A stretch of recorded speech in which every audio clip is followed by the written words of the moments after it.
Hello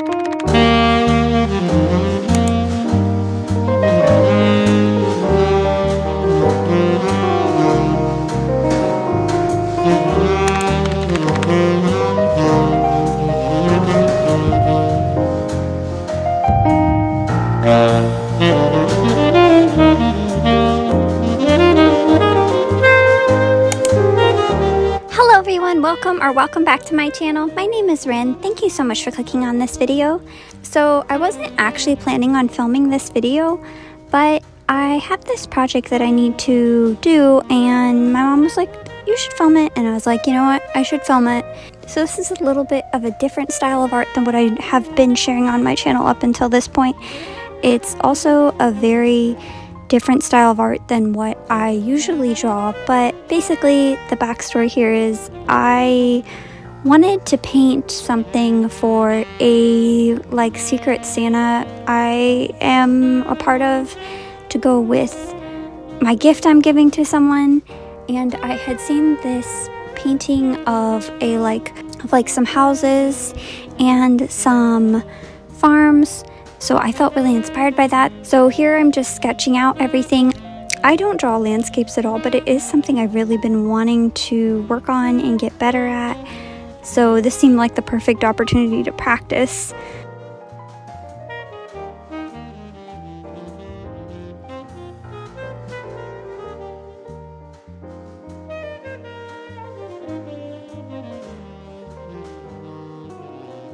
Here I'm just sketching out trees. Trees are actually something I really struggle with drawing, so I used a lot of references to help me understand how trees are generally drawn in this more kind of folk styled art.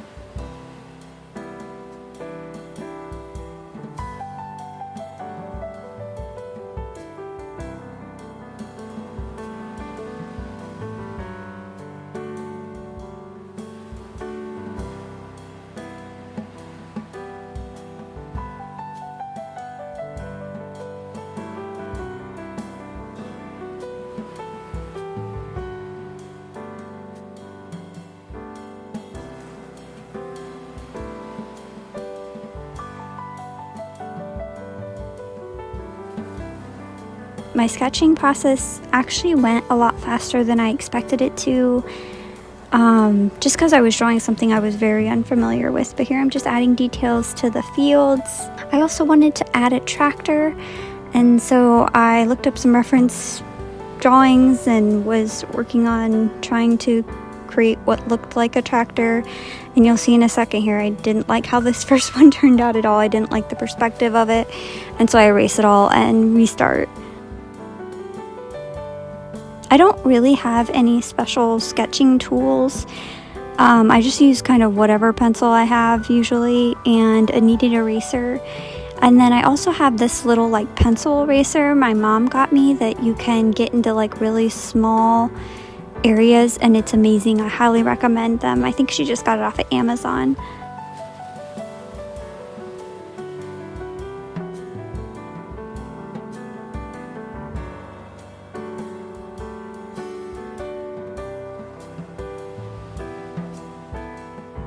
So to start with painting this, I wanted to do just kind of a light wash of this kind of, I don't know, autumnal yellow. The color palette I used for this was very autumn colors to me. I wanted it to feel very warm and I don't know, cozy blankets, aesthetic vibes, if that makes any sense.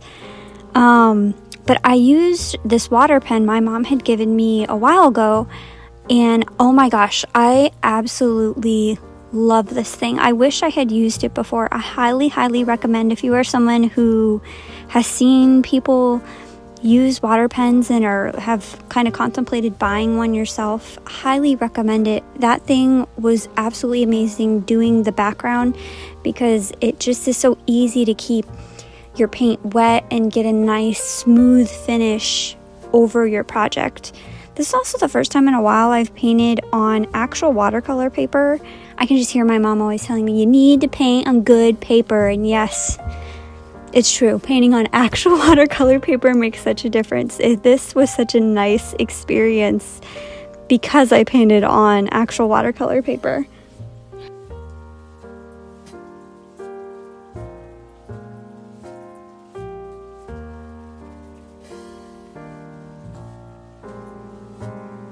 I wanted to paint this particular building red to kind of represent a barn and help represent that the picture is supposed to be like a farm, and there being like fields that are being farmed and harvested on the bottom of the page. I did use my complexion palette for this, for like the background colors, and I did a lot of color mixing, but a lot of what I used was my mom's professional grade Daniel Smith watercolors.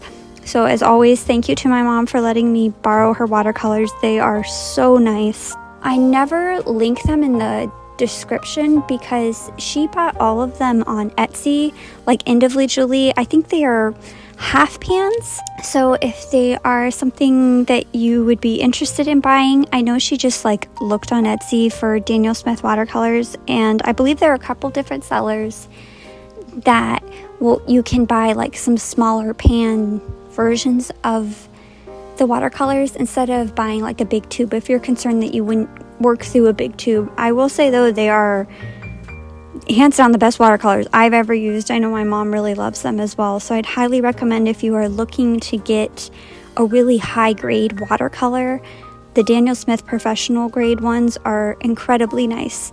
I know they do also sell like pre-made Daniel Smith palettes on Amazon as well. They are quite pricey, but as far as I know, not any more pricey than any other professional grade watercolor palettes are.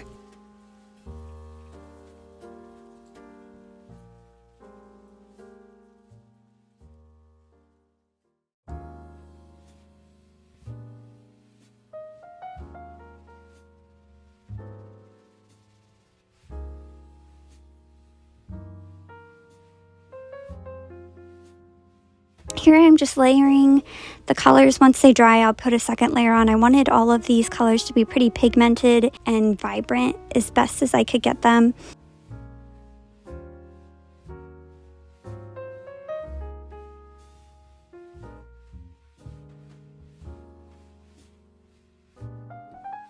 Here I'm using my lovely water pen again as well, and it works so nice. Oh my gosh, I love it. But this painting was pretty interesting for me to do on multiple levels because number one, it's a style I've never done before, but also because I did do, as I mentioned, a lot of color mixing, which is something I'm not great at, but I feel like this painting was such a good practice. I think it's really good to paint styles you don't normally paint. You learn something. Doing a full illustration isn't something I do very often, but something I also really want to get a lot better at. I also started with that light wash of that autumny yellow color, which is something I've also never done before, but I'm really happy that I did do it. I feel like it really helped the colors all blend together very well.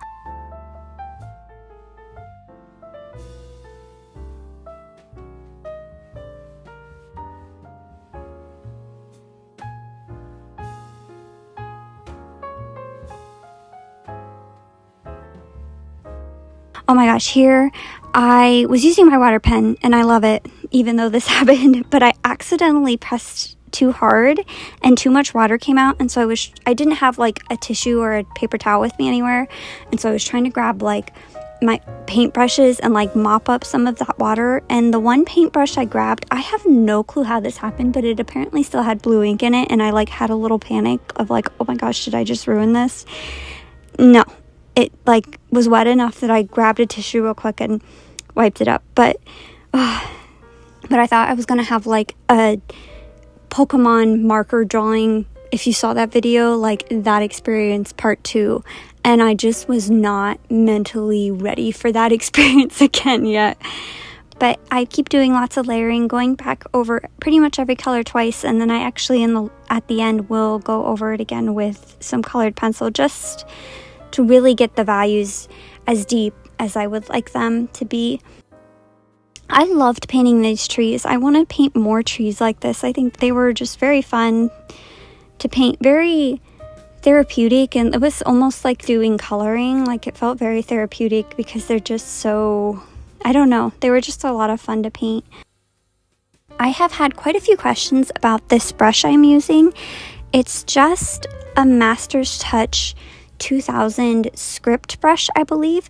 I bought it a long time ago at Hobby Lobby, and it's just what I have, so it's what I always use. But I would say this is by far my most used brush, and it's so great for getting small details because it does have that really nice fine point tip. And I don't think it was all that expensive, and I've had it for quite a while, and it works amazing. I'd highly recommend it if you're looking for a really nice thin tip brush to do detail work. I feel like every time I start a painting and think about it, I'm always kind of like dreading doing the details because it's just kind of meticulous. I don't know, is there any other artists that feel like this? If you or somebody else that feels like this, like, let me know. I always feel like, oh my gosh, like it's just so much detailed work, and then I start doing the small details and I just like absolutely love it. I think sometimes doing the small details are so fun. Like doing the tractor here was definitely something I was really nervous about doing because I didn't want to mess it up. I think that's probably why I get so nervous about doing details. I feel very concerned I'm gonna like ruin something, and all of my hard work up until that point will be worthless. But once I start doing them, I feel like they're a lot of fun, and I think that like doing the small details also brings so much life into your paintings as well.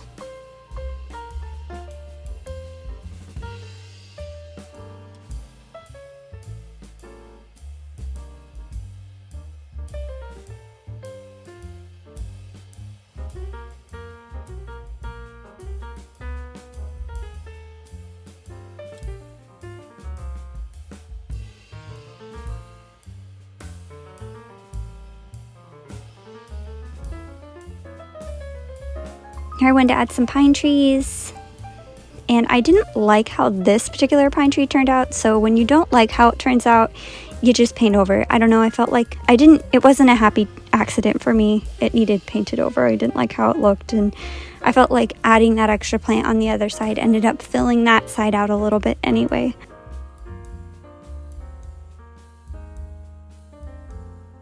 Then I went in with colored pencils like I pretty much always do. I love adding colored pencils over watercolor just because it helps add some more texture. I get so nervous too painting with black watercolor because there's no fixing it once you have it down. Like you can't, you know what I mean? Like you obviously can't, go backwards. So I like to usually do black with my colored pencils so that way I have more control over how dark it actually gets and I feel less stressed in the painting process. Overall, I'm actually really happy with how these buildings turned out because I have never drawn anything like that, and I'm not great at drawing three-dimensional squares and three-dimensional shapes like that, like a three-dimensional triangle or a square. I don't know, for some reason I really struggle with that, so I'm really thankful that these turned out as well as they did for me, completely freehanding them. They actually turned out a lot better than I expected them to.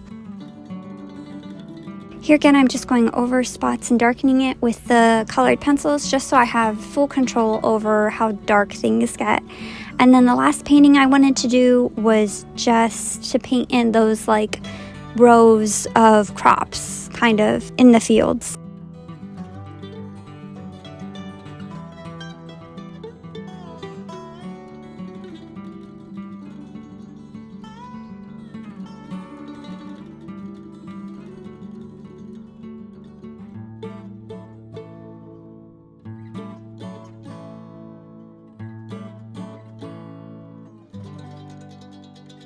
And then I decided to line everything. I had 3 different colors picked out, and I asked for my mom's opinion on them because I just wasn't sure. I had purple, a violet purple, magenta toned purple, and then Tuscan red, which is what I ended up using to line everything with, because I just wanted to add a little bit more color. If you've been watching my videos, you know how much I really love to add just like some nice pops of color. And I'm really glad I chose this color. It ends up looking really nice. I'm sorry about like blocking the camera, what I'm doing with my hand. I try so hard not to do that, but it's just sometimes is really hard for me not to, depending on what I'm doing, especially when I'm lining something, because I'm trying to make sure I'm getting really clean lines as best as I can.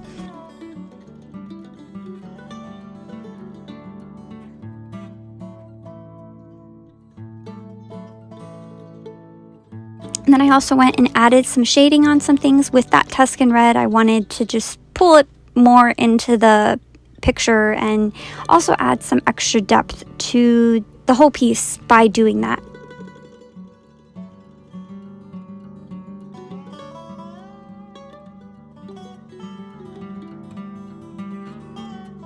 And then I just popped this off of my watercolor block. It was super nice to do on the watercolor block because I didn't have to worry about my paper bubbling.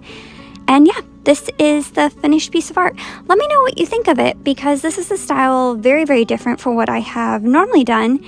And thank you so much for watching. Remember to be kind and stay cozy. Let me know if there's anything you'd like to see me paint down below. If you're still watching, thank you for watching to the end as always. Thank you for the support.